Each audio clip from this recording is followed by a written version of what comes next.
Distraction is a weapon of evil. At the beach, the waves never stop moving.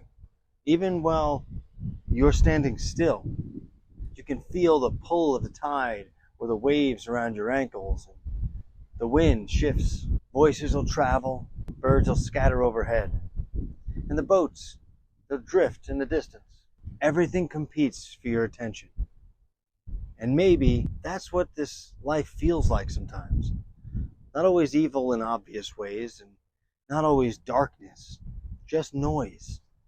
Constant movement and distraction, notifications and alerts, pulling away from stillness. Yet somewhere between the sound of the waves and the wind in the trees, there's a silence of your own thoughts. You remember something important. Prayer is not performance, it's a connection. I say this all the time. It is the lifeline that keeps us anchored to Christ when the world keeps tugging at our attention. Jesus often went off on his own to pray. We're called to pray in private. Jesus says at the Sermon on the Mount, "But when you pray, go into your room, close the door, and pray to your Father, who is unseen. Then your Father, who sees what is done in secret, will reward you." The enemy does not always attack through destruction. Sometimes he simply distracts us long enough to disconnect us.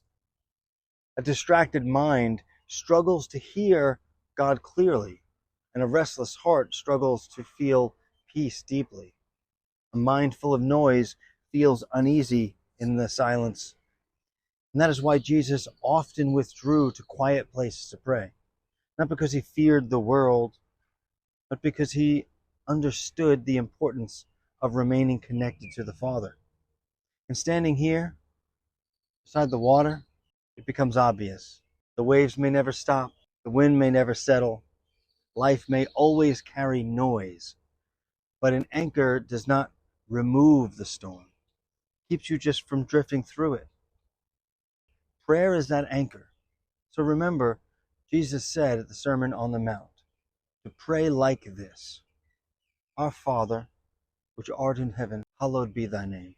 Thy kingdom come, thy will be done, in earth as it is in heaven. And give us this day our daily bread, and forgive us our debts, as we forgive our debtors. And lead us not into temptation, but deliver us from evil. For thine is the kingdom, and the power, and the glory forever. Amen.